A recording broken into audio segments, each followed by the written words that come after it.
সম্মানিত দর্শক, আসসালামু আলাইকুম। আশা করি আপনারা সবাই ভালো আছেন। ইদানিং আমার ব্যস্ততাটা অনেকটা বেড়ে গিয়েছে। ভিডিও রেগুলার দিতে পারছি না। তারপরেও দর্শক, আপনাদের জন্য আজকের প্রতিবেদনটি অনেক গুরুত্ব দিয়ে সাজানোর চেষ্টা করছি। টাইটেল আপনারা দেখেছেন, মরিচ চাষে অবিশ্বাস্য একটা রেকর্ড হতে চলছে। সবার কাছে বিষয়টি বাস্তব না মনে হলেও এটা চিরন্তর বাস্তব।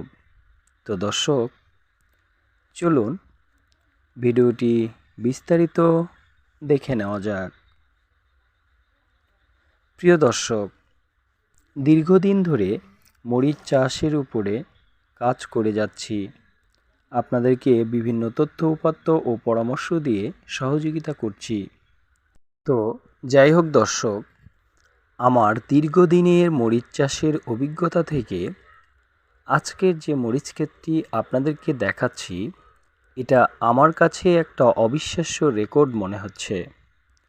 শুধু একটা জিনিস একটু মনে রাখুন, তা হচ্ছে আপনারা যে মরিচ ক্ষেতটি দেখতে পাচ্ছেন, এইটা জুন মাসে রোপণ করা, 2024 সালের জুন মাসে রোপণ করা। আর আজকে মার্চ মাসে এসে এখনও গাছগুলোর অন্যরকম একটা প্রাণবন্ত এবং খুব ভালো ফল সেটিং, সব দিক দিয়েই কোনো কুকরি নেই, ভালো অবস্থায় আছে। দর্শক, এতদিন ধরে মরিচ গাছ যদি টিকিয়ে রাখা যায় আর এভাবে যদি ফল সেটিং হয়, প্রতি সপ্তাহে সপ্তাহে যদি ফল হারভেস্ট করা যায়, তাহলে এটা আসলেই অন্যরকম। আমরা সবাই কৃষি করছি, কৃষি করি, কৃষি থেকে অর্থ উপার্জনের পথটা কিন্তু সবাই নিশ্চিত করতে পারি না। সেখান থেকে যদি দীর্ঘ সময় ধরে মরিচ চাষ করা যায়, একই গাছ থেকে বারবার ফল হারভেস্ট করা যায় এবং এটা দীর্ঘ সময় থাকলে কখনো না কখনো খুব ভালো মানের একটা বাজার পেয়ে থাকে। যেমন হচ্ছে, এই ক্ষেতটি থেকে 330 টাকা মরিচ পাইকারি করেছিলাম, আর এখন এসে কিন্তু আজকের যে বাজারটা সেটা হচ্ছে 1200 থেকে 1400 টাকা, অর্থাৎ 30 থেকে 35 টাকা চলছে। আর এভাবে যদি চলতে থাকে আর গাছগুলো যদি এভাবেই রাখা যায়, তাহলে নতুন করে আর মরিচ লাগানোর দরকার পড়ছে না। তার আগে আরেকটি জিনিস আপনাদেরকে একটু বলে রাখি দর্শক, আপনারা যারা পুরনো দর্শক তারা এই ভিডিওর সাথে চিত্রটা মিলিয়ে দেখবেন। এটা কিন্তু ছোট মিয়ার মরিচ চাষের যে পর্ব করেছিলাম, সেই সময়কার বেড করা, একই বেডে একই জায়গায় গাছ লাগানো। এটাও একটা আশ্চর্য বিষয় যে কিভাবে হচ্ছে।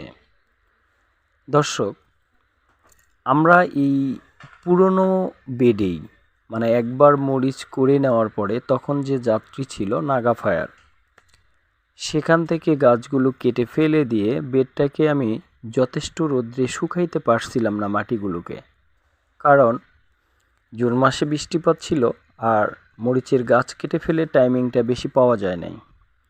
জমিটাও শুকনো ছিল না, ভেজা ভেজা ছিল।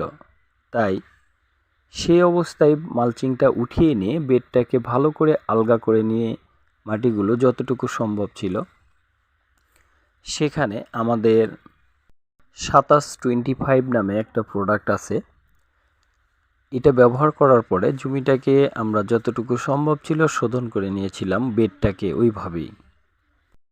এটা যেহেতু ট্রায়াল চলছিল, পরীক্ষামূলক ছিল, তাই আপনাদেরকে এর আগে 2725 নিয়ে কোনো কিছু বলা হয়নি। তো দর্শক, আমরা আরও কয়েকজনকে দিয়েও পরীক্ষা চালালাম। আমরা আলুতেও দিয়েছিলাম যে কোনো গাছ ঢলে পড়ে মারা যায় কি না বা ব্যাকটেরিয়ায় কোনো ঝামেলা করে কি না। তো আমরা সেখানে দেখলাম যে না, রেজাল্ট ভালো পাচ্ছি। যাই হোক দর্শক, সেভাবে আমরা বেডটাকে যতটুকু সম্ভব ছিল শোধন করে নিয়ে আবার মালচিংটা, ওই যে মালচিং ছিল সেটাই বসায় দিলাম।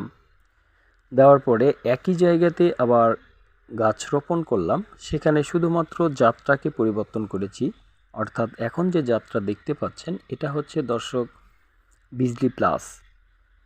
আর এই জাতটি এখানে সুন্দর মতো সেট হয়ে গেল।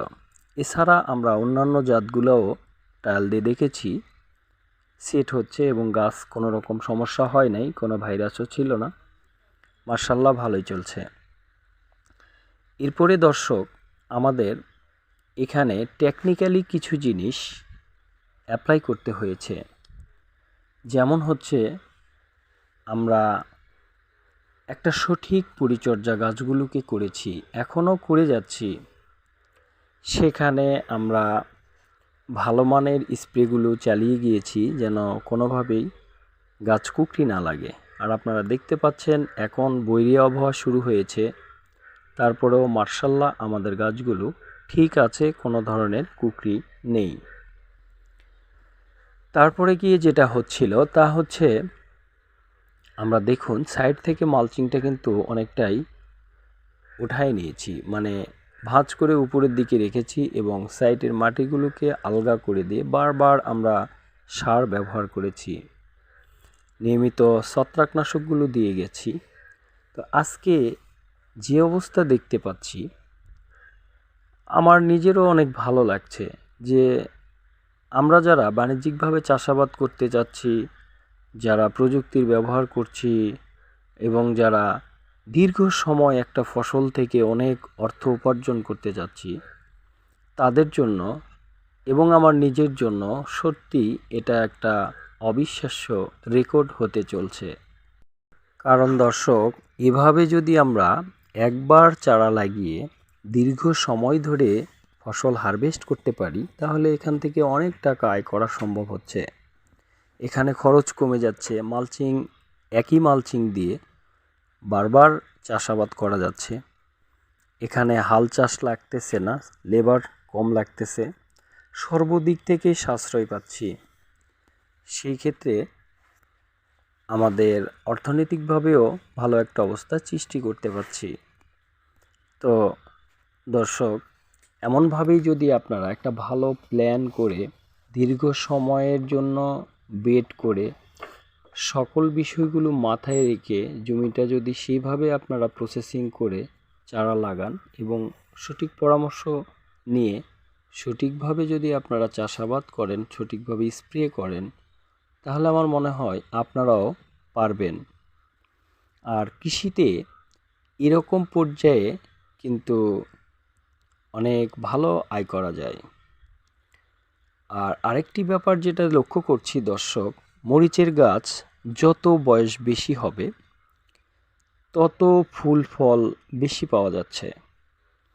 আর এই ফুল ফল বেশি পাওয়ার পিছনে আমাদের 27 কুইন যেটা আছে হরমোন, সেটা কিন্তু ব্যাপকভাবে কাজ করছে, ইতিপূর্বেও আপনাদেরকে দেখিয়েছি।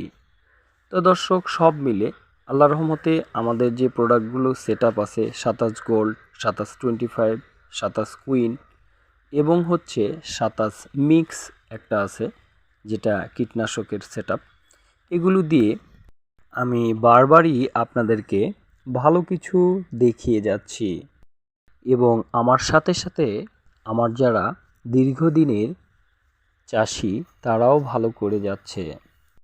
যাই হোক দর্শক, এখানে কারো কারো মনে একটা প্রশ্ন আসতে পারে, মন্তব্য আসতে পারে যে ভাই আপনি কি আপনার প্রোডাক্টের বিজ্ঞাপন দিচ্ছেন? প্রিয় দর্শক, একেবারেই একান্ত আমার কিছু চাষি আছে, তাদেরকে ছাড়া বিশ্বাস অবিশ্বাসের খেলায় আমি আমার প্রোডাক্টগুলো বিক্রয় অনেকটাই বন্ধের দিকেই নিয়ে যাচ্ছি। কারণ হচ্ছে এখানে সবার বিশ্বাস হবে না, আবার অনলাইন জগৎটা এমন হয়ে গিয়েছে যে সঠিক জায়গাটা পাওয়াও খুব কষ্টকর।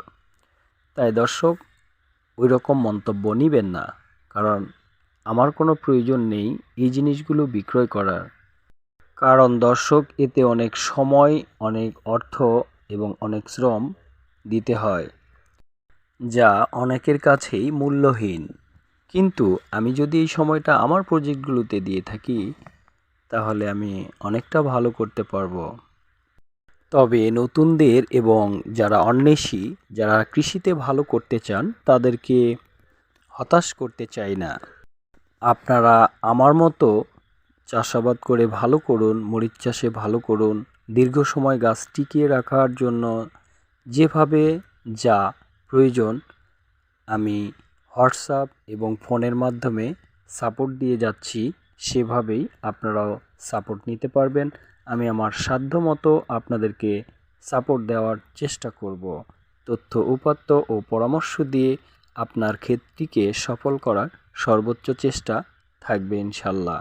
সবাই যেন একসাথে ভালো করতে পারি কৃষিতে, এই প্রত্যাশা ব্যক্ত করে আজকে এখানেই শেষ করছি। সবাই ভালো থাকুন, সুস্থ থাকুন, সুন্দর থাকুন। আজ এ পর্যন্তই। আল্লাহ হাফেজ।